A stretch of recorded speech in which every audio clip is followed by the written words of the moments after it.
Ladies and gentlemen, please welcome to the stage Germán Alcaide Ford, Executive Chairman, Atlantic Business Consulting, and our esteemed panel.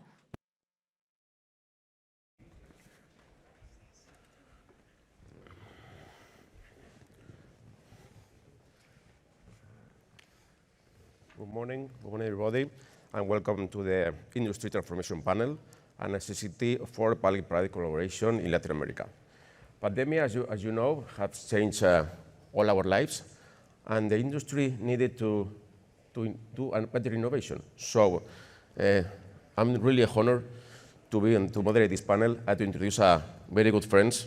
First of all, President Chinchilla, former President of Costa Rica, and co-chairman of the Inter-American Dialogue. She's one of the most important political leaders in Central America and the region, and among a long list of achievements, economics, security, environmentals, she developed a network of care centers with a public-private partnership that benefited for the children as well as their mothers who aspire to enter the labor market. And that program was recognized by the most important international organizations. Let me introduce as well Mr. Paliza, Minister of Presidency of the Dominican Republic. He's the President as well as Chairman of the Modern Revolutionary Party since June 2018. Minister Paliza ran a very important political career as Political Secretary of the Dominican Republic Party, achieving a distinction with just 23 years old, Deputy in the Dominican Republic Chamber of Deputies representing Puerto Plata, and becoming the youngest legislator to occupy a seat in the National Congress. Finally, let me introduce Grégoire Verdot. He's Senior Vice President of External Affairs of Philip Morris International, and has developed several high positions in the public sector, European Commission, United Nations, and the French government under the presidency of Nicolas Sarkozy. And in the private field, he has developed very important roles in companies like EDF, Vodafone, and now Philip Morris International. Let me start with you, Grégoire. Thank you. So let me ask you about the transformation industry in PMI and the tobacco industry. What the tobacco is doing, because I read a lot about the innovation in the tobacco industry. What PMI is doing? Well, that's the central question of our business transformation, and we like to think that Philip Morris International is engaged into probably one of the biggest business transformation of any Fortune 500 at the moment. The tobacco industry needs to change. And the way it's changing, and we are leading that, is really by developing less harmful alternatives to cigarettes. To give you a bit of context, of course, here we're talking about adult smokers. Minors should not get their hands on the product, so everything I'm going to say obviously applies only to adult smokers. The traditional tobacco policy that governments are putting in place for decades is based on three principles. Prevention, you should not start smoking. Cessation, once you have started, you should try to stop, and there is help and services for that. And of course, taxing the product, which is supposed to regulate consumption. And frankly, the problem now is that after decades of this policy being in place, by the admission of the World Health Organization itself, by 2025, you will have way more than 1 billion adult smokers in the world. So if you wish, it's working, but to a small degree, and something else is needed. And the question really is, then if people can't quit, then what happens? And some people say, well, you quit or you die. And that's where we think as a company that, well, can't we do better than that? Isn't that possible to actually, for adult smokers who would keep smoking, can't we propose them something that is going to be less harmful? And frankly, that has been underpinning the whole trajectory of my company for now 15 years since the research has started, and about 6 years when we have started to deploy better alternatives to the markets. The key really was to remove combustion from the consumption of nicotine, and because the vast majority of harmful components that are in the cigarette smoke, and they are associated with smoking-related diseases. So this is generated by combustion. So if you wish, the main problem with smoking starts with the smoke. And products that eliminate combustion are therefore a much better alternative than continuing smoking. And if it's done right, and this is the whole possibility that is offered by various categories of product, heating tobacco, or of course vaping, then you are eliminating that problem. And this is something that international regulators have now looked at in a number of places, because of course there is scientific evidence behind all of that. Otherwise we could not put these products on the market. Just to conclude, it's working. You have an extraordinary drop in smoking prevalence in a number of countries. Just to give you a sense, in Japan, the number of smokers of cigarettes have diminished by 44% in 5 years. And you have results that are frankly very significant in a number of places, particularly in Europe, in Northern Europe. So we are talking about Latin America. Smoking prevalence isn't as high in this region as in other regions in the world, typically Asia, Europe, Eastern Europe. But unfortunately, in a number of countries, the numbers of smokers really are not going down. And that's where I wanted to finish, Rahman, is in Europe, there has been the decision that the combustion engine would disappear for cars in 2035. And we have a hope that we can make the combusted cigarette disappear by 2030 in a number of places. And so the question that I submit to the authorities and all the stakeholders here is, well, why can't we do it? Why can't we just end cigarettes? Okay, thank you. I will be back to you because I'm very interested to know about the regulatory matters of this innovation process. But I would like to continue with Minister Paliza. Well, as a Spaniard as I am, I love the Dominican Republic. The Dominican Republic is right now a success business case under Abinader administration. And I would like to know more about what the government is doing in terms of transformation in the, of course, tourism sector, but the Dominican Republic has another interested sectors like energy, mining. What the government is doing, because everybody is talking about the transformation of the Dominican Republic. Well, I believe that the success case of the Dominican Republic has to do a lot with its people, with the Dominicans. Humble people, hardworking, that have been able to resolve their issues through democracy and through the idea that together we were able to do better things for ourselves and for the entire country. We've been able to build an economy that's very diverse, not only in tourism, which is about 20% of our GDP, but in other areas that we are also been working hard for the last decades. And we've been growing in a rate that is actually quite inspiring. Last year, our economic growth of our economy was over 12%. And the GDP is expected to grow this year about between 5 and 6%. But it also has to do with a capability that we have had during time and the resilience we've had to be able to confront our challenges and all of the issues that we've been needing to confront. COVID is a good example. And the tourism industry in the public and private sector efforts is one that is one to show.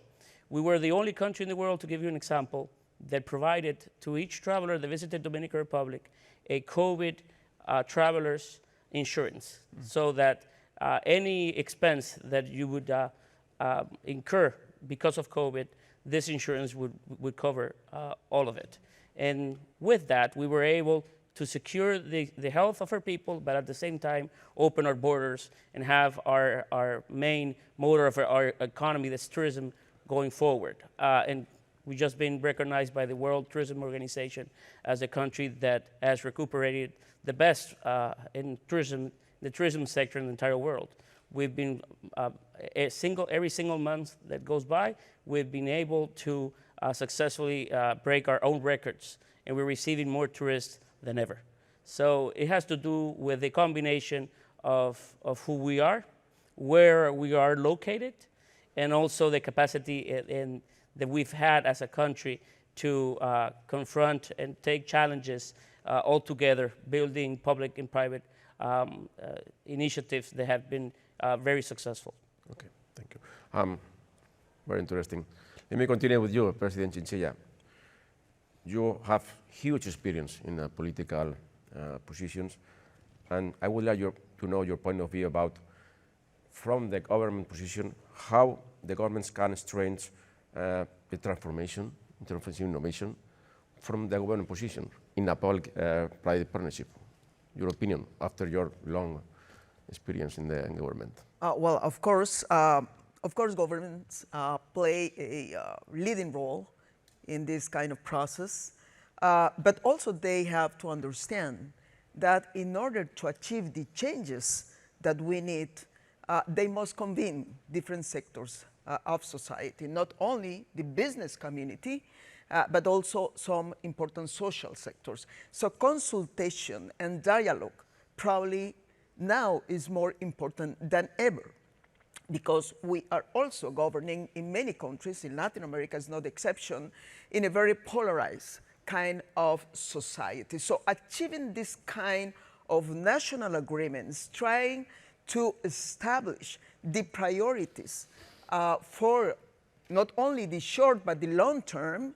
I always say that the short and the long term start at the same time, because the decisions that are taken today will impact in the future. So that kind of decisions that we are taking today should be seen as those strategic lines. They must be inspired by governments, but in consultation with societies. The second factor that I think is very important is using the example that the Minister Paliza just gave us.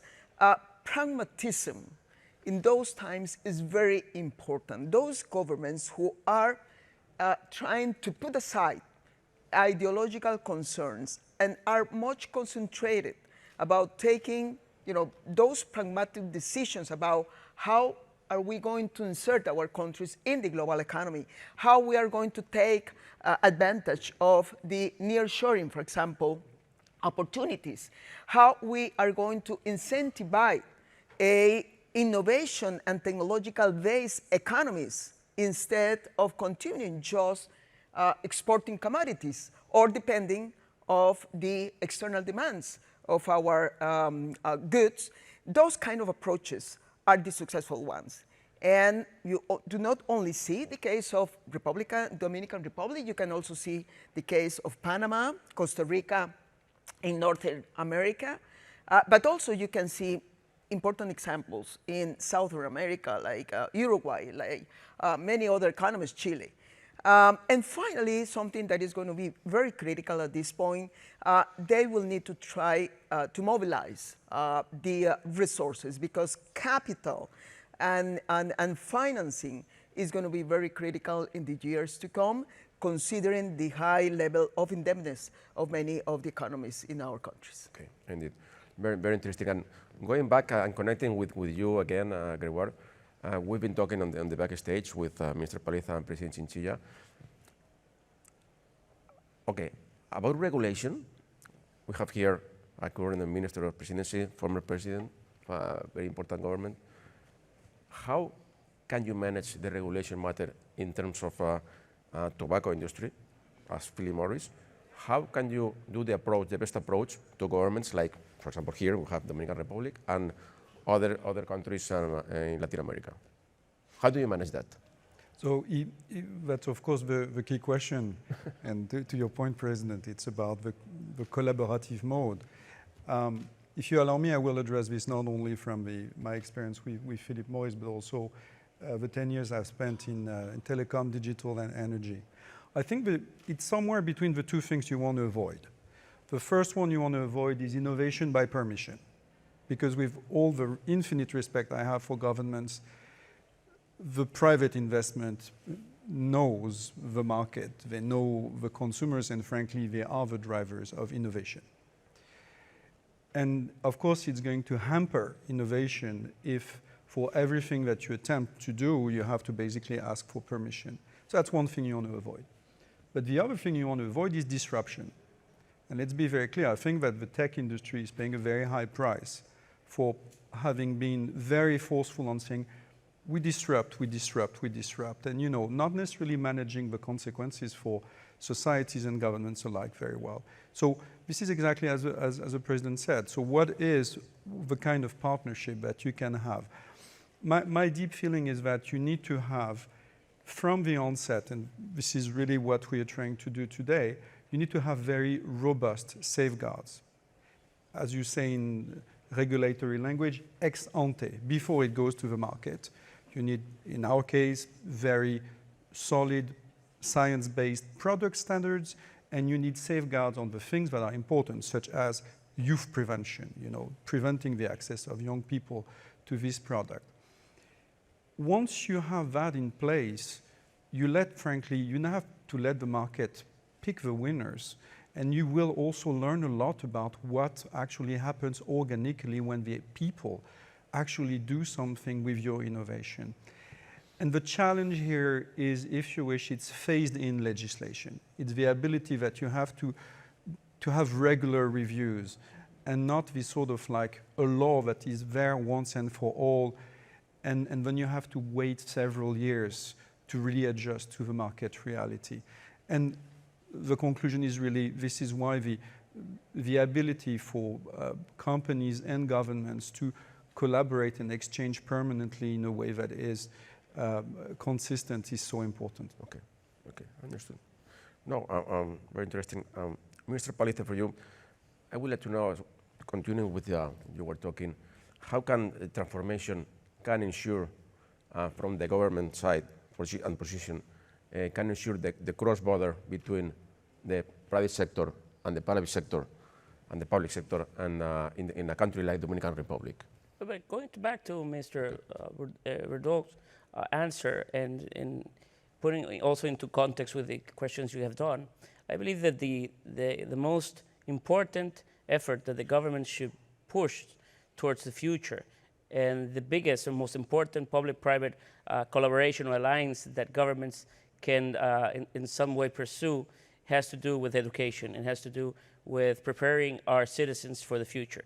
The capability of adapting, the capability of assuming and being part of the changes the society is pushing, and be able to cope with disruptive models that are always there or more present as time goes by, and being prepared to be able to transform its industries and its economic base every now and then with the pragmatic needs that as time goes by every country has to deal with. So I believe that the biggest effort that government should push is specifically in regards to education and to preparing our citizens for the future. Okay, understood. Continue with you, President Chinchilla. Very interesting your thoughts. I would like to know from your point of view, after the pandemic, how can governments reinforce their politics in terms of competitiveness? You know very well, Costa Rica it's a case of nature, tourism as well, real estate. So from your point of view, how can, after the pandemic, as I was telling, reinforce their politics? Well, I think that the members of the panel, the other two members of the panel, have talked about regulation. That is going to be very important. What kind of regulation? Because that regulation should try to encourage economic growth and not discourage the economic growth, and that is going to be very important. Secondly, human capital. Human capital is the most important asset for any economy. So investing in education continues to be a priority. However, what the United Nations is telling us is that most governments in the world after the pandemic decreased the investment in education. And finally, digital technologies. Listen to this information. In Latin America, as an average, 40% of our children were totally disconnected from schools. I mean, they suffer an educational blackout. So that is very urgent. We need to invest in mass access to digital technologies. I will say that those are very critical issues that must be attended right now. Okay, very interesting. Well, we have only 2 minutes to finish this panel. So I would like to share more time with you, but maybe we can have a short conclusion from all of you. Maybe, Gregoire, you want to say something to conclude? Well, you know, educating consumer was really, I think, obviously what we can agree on, and this is really the best way to ensure that innovation ends up the right way in the right hands. Okay. Minister? No, in COVID, as President Chichi was saying, is the greatest example of the need of preparing our citizens for any issues that they can, or any challenge they can confront. And our kids, at the end, were in this process the most affected by the COVID crisis because of the poor socialization process that they were able to live in, and also because of the limited spaces for education. I think as key government officials and in society in its whole have to do a great effort to put all of our energies into moving public and private efforts in regards to that specific issue.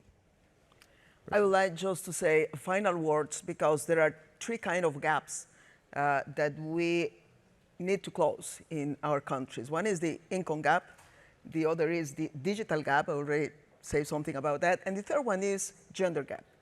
And so let me say just final words about the gender gap, because also when we discuss about how to invest in education and in technologies, we have also we also need to prioritize the access of girls and women to digital technologies. That will be the only way to close faster that kind of gender gap that we have. Thank you. Thank you. Finally, I would like to thank you, Concordia, to facilitate us this public and private panel. And hopefully, I would like to see you in New York, in the Concordia Summit, during the UN Week. And thank everybody for staying here, and hope to see you in New York. Thank you. Thank you.